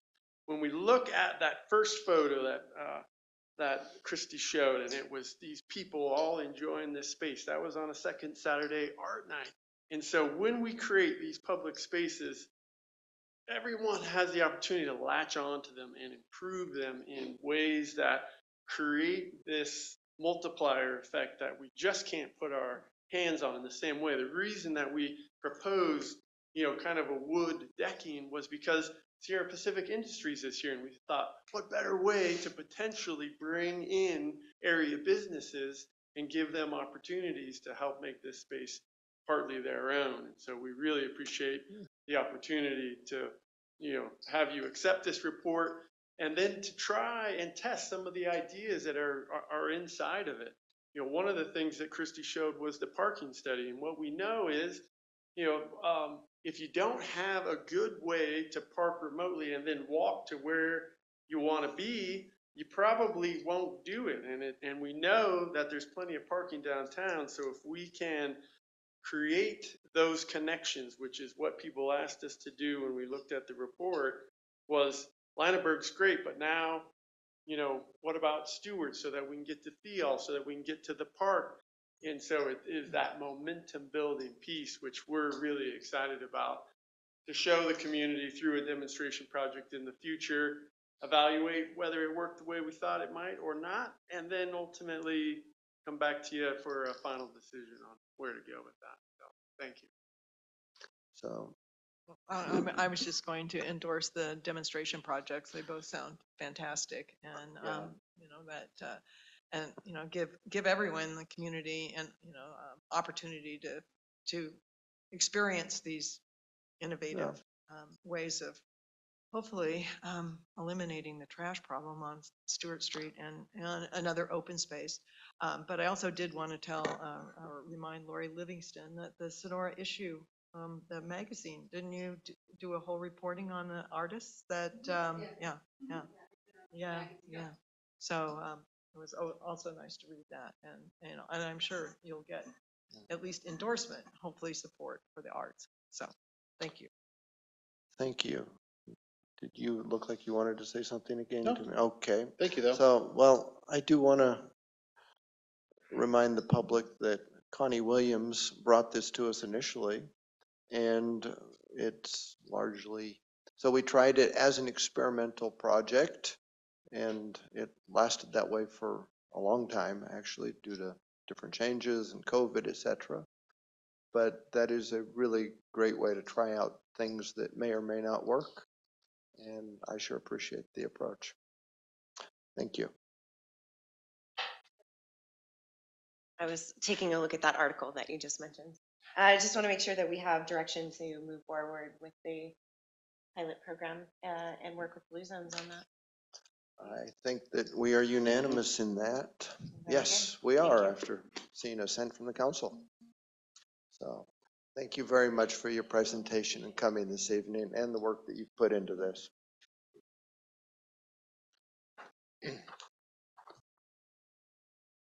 Consent calendar, moving on. Items on the consent calendar are considered routine and will be voted on in one motion unless a council member or member of the public has a question or wishes to discuss an item. In that case, the item will be removed from the consent calendar and considered separately. And I would like to pull item 8 for separate consideration. And I believe I'm not alone in that. So And number 9. we can do number 9 as well.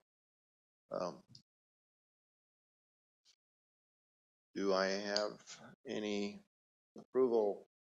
I make a motion to approve pulling 8 and 9, and the consent calendar approve the rest.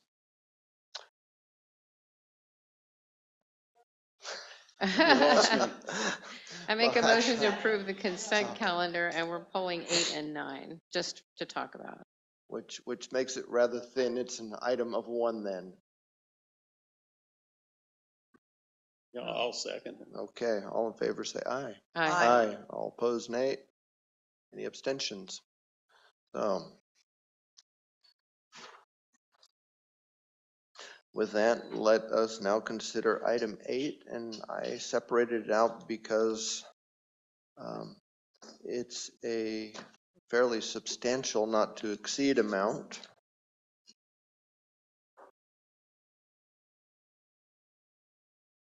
Well, I'm trying to get your attention because I'm going to be asking you a precise, okay, good. So, but it says that it also has no effect on the general fund, and I am wondering if that's because it was already budgeted in, or if it is from some other, because I am probably not alone in wondering this, and I did not have the opportunity prior to our meeting A tonight. really great question, and I think my fiscal impact was peer reviewed, but it does not have an impact to the general fund because you did budget this item previously, along with the local hazard mitigation plan, and both of those projects have come in under budget, so there's a savings to the allocation that you identified.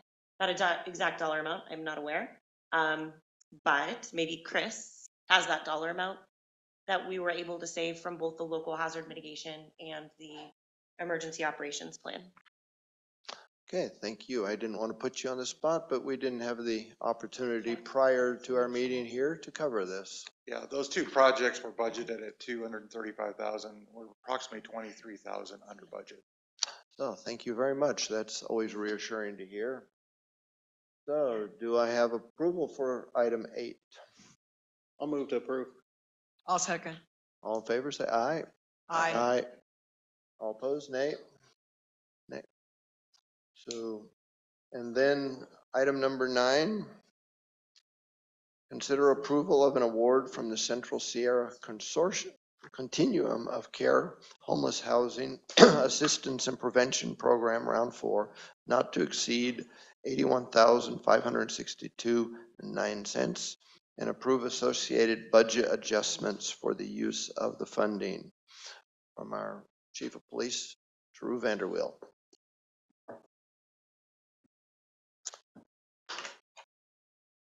And as I understood this, this is a grant that we are accepting. This is a grant which is through really easy. Central Sierra CSC. There's no local match required. This is actually the second round that we've applied for and been approved for. The first round was round 3 that we were approved for, and this will actually help us continue the current program into another year of funding. So the 81 and some change is a result of a second round of grant applications through Central Sierra Continuum of Care. I'm pretty confident that the council will choose to accept the grant. I was just curious. I mean, I'm trying to read this thing. Whose employee is this? Will it be a Sonora employee, or is it an ATCA employee that is supervised by Sonora? So it'll be a City of Sonora employee, part-time employee. Right, that is funded through that's funded through this COC grant process. And so we have enough to sustain this employee for 1 year of employment. And then what's in front of us today, will sustain us for another year. So this will take us 2 years with that employee. Terrific. I was just like, all these contracts. I'm like, whoa. Okay. So thank you. Mm-hmm. Thank you very much, Chief. I just wanted to thank you for we just pulled it to have you explain where the money came from. Thank you. Great. Do I have a motion? You move to approve. I'll second. All in favor say aye. Aye. Aye. All opposed, nay. Passes unanimously. We have new business. Mayor, Yes, can I just make ma'am. sure, did we remember public comment on the 2 pulled items? So I suspect that I overlooked that. And with that, I would like to call for public comment then. I was asking myself that. We have some. Do we have any public comment on the items that preceded immediately? No. Thank you very much. My papers here.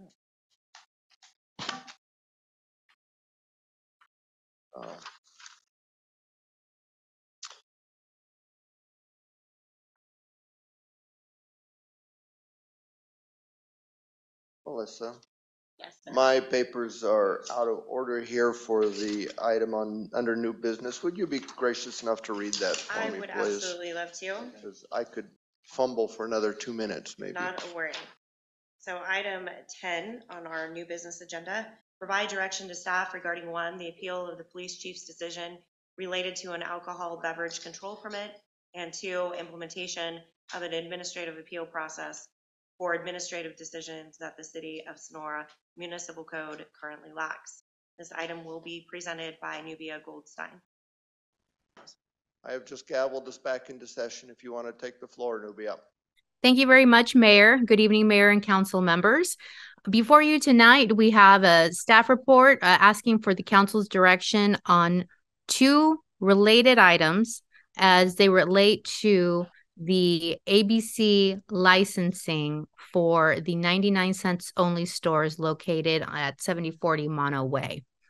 So the way that it works with ABC licensure is the applicant seeking a license must, if there's what I'll call a saturation of license types sought in the local jurisdiction, they are required by the state to obtain local approval, and that comes through the form of a PNC, which is a designation of public convenience or necessity in order to grant the license.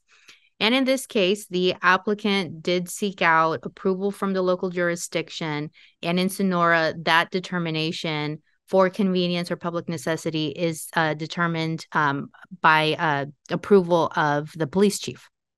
And so in this case, the finding was made and submitted back to the state, noting that there wasn't a necessity or justification for adding another license type of this kind within the jurisdiction. And the applicant has, as a result, has not received the license that they have requested and has now requested an appeal of that determination at the local level because the state licensure board, ABC, denied the application.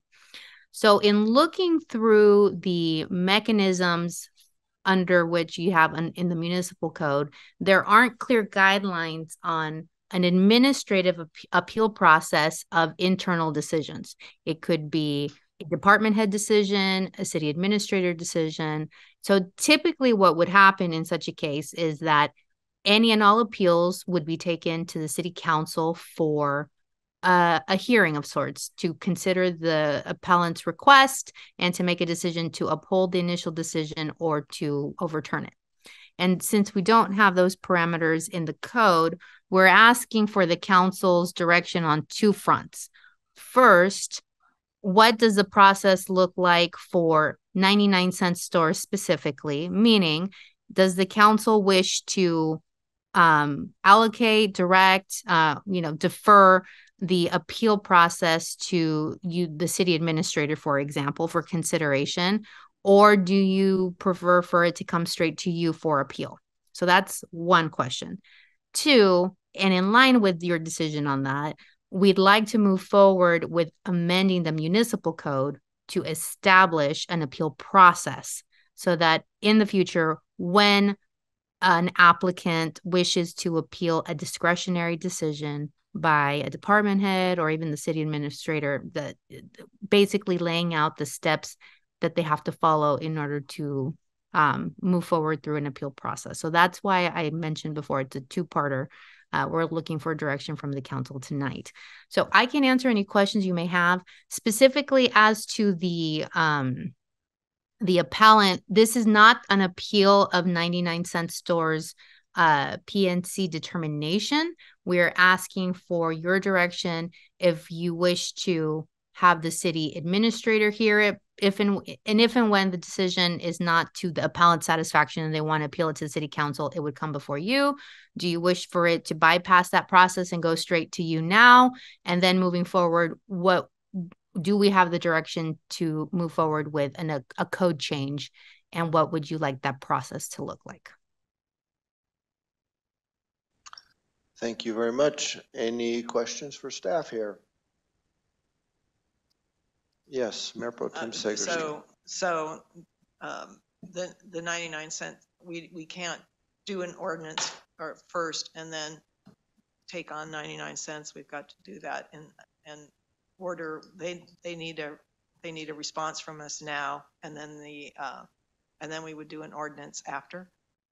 We're doing it basically, we're dual tracking it. So if, for example, if the council's desire is we want an appeal process that designates the city administrator as the next line on an appeal, we'll move forward with that ordinance, and then we'll move forward with that direction for 99 cents, meaning that it won't come to you first. It'll go to your city administrator before it comes to you. Thank you very much. Questions for Sylvia? No, I got ready to ask a question, but I think that answered it. Okay, thank you. I don't have any questions, but I will when it comes back to us. Probably want to address some things. Do we have any public comment on this issue?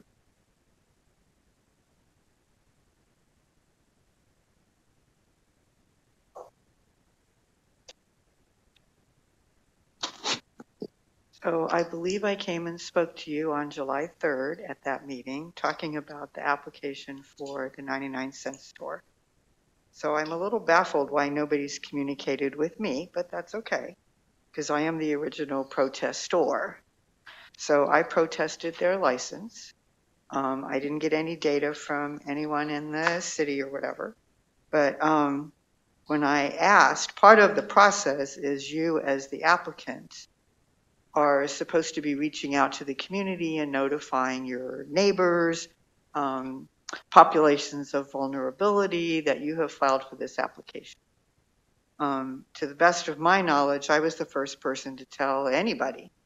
They didn't reach out to the city council. They didn't reach out to the city administrator. They didn't reach out to the police chief. They didn't reach out to any of their neighbors. They didn't reach out to the senior citizen housing. They didn't reach out to the elementary school. They didn't reach out to the senior center or the library. And so in California, back in I think it was 1998, there's a moratorium on Type 20 licenses for off-sale beer and wine, which is the license they're applying for. So Tuolumne County in 2023 is still under that moratorium. So we are maxed out as a county from offering any more new licenses, because the ABC rules say that it's one retail store for the population of 2,500, which would mean that Sonora would have 2. Which isn't very realistic, and we have 14. So this would make 15, which would make our population break down to like 1 for every 360 people. So I argued on the case of oversaturation, and if you look at all the retail stores selling around the 99-cent store, there's plenty. And then the police chief also supported the oversaturation thing. And then I never heard from the ABC, and I should have, that they also supported the oversaturation, and that's why they were denied their license. So there is a mechanism under the ABC for them to appeal. And it's not quite this way, but whatever. So you are the local governing body. So you are the local jurisdiction. And we should be promoting transparency in this process and maximizing citizen input and participation. And there has been like nothing. And there's a lot that goes into a notice of public convenience or necessity that involves public outreach and and you gave it to a person to just do an administrative determination without any input from the community. So I think community input is important. And for public convenience or necessity, the burden of proof is on the applicant, which means the 99-cent store should be here telling us why they've been in business since 2015. Thank you, Carol. They now want a license. Thank you very much. So my understanding, and maybe I'm wrong here, is that we're actually working on the process and not this particular application. But something that Ms. Goldstein had said made me maybe have doubts about that. Nubia, are we looking at the process? You said that we're two-tracking it or potentially two-tracking it in this. So would you be good enough to clarify for me, please? Absolutely, Mayor, and you are correct. Tonight, you are not considering an appeal. You are considering the process by which appeal will occur. So the reason why I said dual tracking is if the council, whatever the council's desires are to how to deal with this particular appeal is one thing. We will also need direction on how you want the code to look like in the future. Great, and that's what I thought the question was. So thank you very much. So is there any further public comment? Seeing none, I will close and bring it back to the council. Thoughts on this issue? So I just want to disclose that I was employed at the 99-cent store 7 years ago, 7 years ago, something like that. There's no one left from when I was there. So I do want to disclose that. Thank you. Should we ask if that's a reason for recusal or? Yeah, I'm kind of curious. I think I can comment tonight, but. Nubia, do you have any warnings for us on this? Yes, the financial conflict of interest provisions apply to a source of income. and other potential sources of financial interest. In this case, it sounds like it's a former source of income, and it would not constitute a financial conflict of interest for purposes of recusal. Great, thank you. Well, I'm glad you're still here then. No, I'll get the question later. Hey, you used to work there, so I just want to make Okay. sure I'm transparent. My personal feelings on all this is that at least with the 99-cent store moving forward, it should come before the council. In the future, I'm thinking maybe something along the lines where the appeal goes to the city administrator, and then if for the further appeal, it would come before the council. This is a rarity. I think this is the first time this has ever happened since I've been on the council. I don't recall We've had this. other things appealed to us, although they were not for this type of thing. Yeah, exactly. Not for alcohol. So, I mean, I could tell you what I think about the 99-cent store, the overabundance of available alcohol at different places, but that's a different topic. Exactly. So we'll stick to the topic. I think moving forward, I think it should come before the council, and then I think in our code we should have it come before the city administrator and then the council. I agree. I think it should come before the council. Okay. I'm curious why. Why? Yep. You didn't ask me why. Well, I will, and debate will not be cut off just because you turned off your mic. Anyway. I think the main issue is that administrators change, city council changes. If you say, okay, the administrator, you make up your mind. I think we've had conversations with Melissa. Like, we believe that at this time, and this council believes that we've got enough alcohol license out there. She knows our position, so she's going to say, all right, I'm going to review it. That would be one less thing that we have to consider. But this is not the same city council that it will be in 2 years and 2 more years. So things change. So I know we're all on the same page here, but she might not be here in a year or 2. So it's a moving target. Even Boy, that's encouraging, isn't it? Even though we love you, things change. Okay. So anyway, only because it's a moving target, I would say I agree that the council maybe should decide. Thank you very much. Mayor Pro Tem Segerstrom. I agree. The council also, I think that because it is 5 people with 5 different opinions, they have a fair, they'll have a fair hearing, a lot of different viewpoints. So thank you very much. And I wanted to ask our esteemed administrator for her opinion, because part of me says, well, by putting an extra layer in, all we are is doing is slowing down the process. And unless they're getting the outcome that they want anyway, that they'll be coming to us anyhow.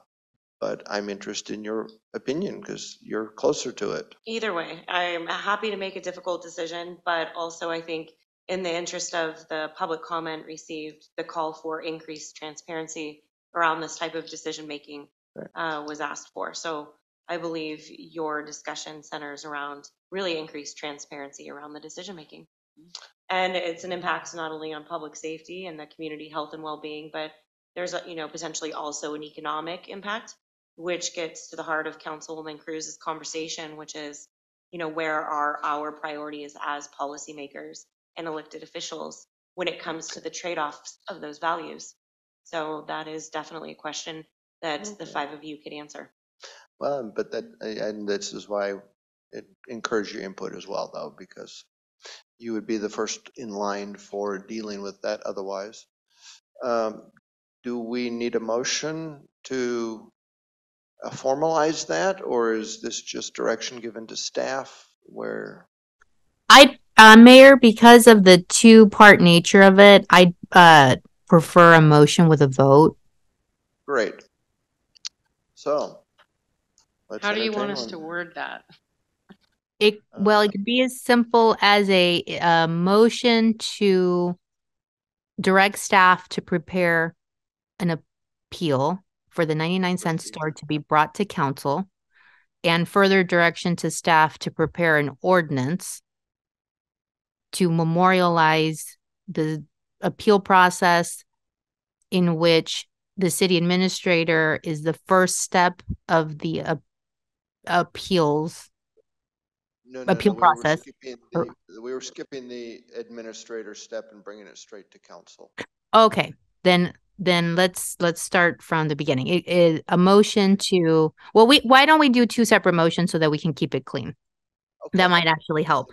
So the first motion would be to direct staff to bring the 99-cent store appeal to council at a future meeting. So moved. Can you say it so moved like that without Yes. reworking? Okay. Yes. I'll second. All in favor, say aye. Aye. Aye. All opposed, nay. Passes unanimously. And now to the second half, which is going to be functionally just about the same, except making it generalized for the general public. Correct. And so the next motion would be a motion to direct staff to prepare an ordinance to develop an appeal process by which the city council would hear appeals of department discretionary acts by department heads and the city administrator. So moved. Second. All in favor, say aye. Aye. Aye. All opposed, nay. Any abstentions? Passes unanimously, Madam Clerk. Thank you very much. And with that,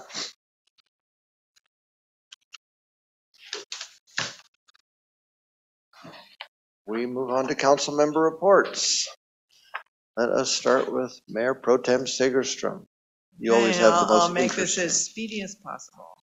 I went right after the last meeting. I went on the Water Advisory Committee field trip to the TUD sewage processing sites, and it was really, really interesting. And the new $40 million plant that's down at Southgate, we toured through that. I have a great picture of Melissa and yes, in their yellow jackets and hard hats. And but I also wanted to salute TUD, everyone other than their general manager that showed us through the plant, and we're talking engineering or women, all in administrative positions and management positions, making decisions about $40 million worth of treatment plant, and also it will also process water to a tertiary cleanliness level. So it was really amazing. I went to a Christmas Town meeting, and Christmas is coming, and we're doing downtown decoration this coming Sunday at 9 a.m. So everybody who wants to get out there and decorate, meet at the Sonora Chamber at 9 a.m. And we attended a Cal Cities Emergency Readiness Seminar on this last Friday, and I mean, the complexity was unbelievable. So I think that our hopefully consultant will simplify and consolidate it all for us so that our council and of course our administration are ready at every level to take on a critical emergency. And that's it. Thank you very much. Councilwoman Cruz. So I and Mark Plummer both went to 2Care's annual Natural Resources Summit, which was Saturday, November 4th. And that was from 8:45 till noon. We had a keynote from State Senator Brian Dawley, who said some interesting stuff about the homeowners insurance that everyone's really concerned about. And he said it really falls on the shoulders of the state insurance commissioner, and that they actually need to raise the rates in order to bring in competition, and then that would lower the rates. So that was, I think, the most fascinating thing. Additionally, they did talk about hardening homes. That's the new term for getting your property fire ready. And that is a new term called hardening homes. But it's the same thing that we all know about getting your fences and landscaping away from your house. Additionally, I would say that there is a community wildfire protection plan. The next meeting is January 13th, 2024. Before that is December 9th at 9 a.m. at the Elks Lodge. If you want more information about that, you can go to cwpp.tuolumnefiresafe.org. And then finally, Dodge Ridge is making a real big push for employees. So you can go to dodgeridge.com. They have lots of jobs for people. And then their next event is November 11th at the Armory. Thank you very much. Councilman Hawkins. Attended a Parks Rec and Beautification meeting today. There's going to be, I can't remember, like a maze type thing for the outside, like a reflecting area next to the cafe that is on the Cancer Center. I'm going to be subbing for Andy for the Tuolumne County Transportation Council on Thursday. I think it's the 8th. Yep. So yep, that's all. And everybody has a good night. Thank you very much. So, Councilwoman Cruz already mentioned one of the events that I went to, but I think closing with the disappointment of the city with the move by the county to further burden the city with more homeless is something that I want our community to know about, and if they feel affected by it, then they should contact our supervisors and sway them as they can. So thank you very much, and with that, I adjourn the meeting.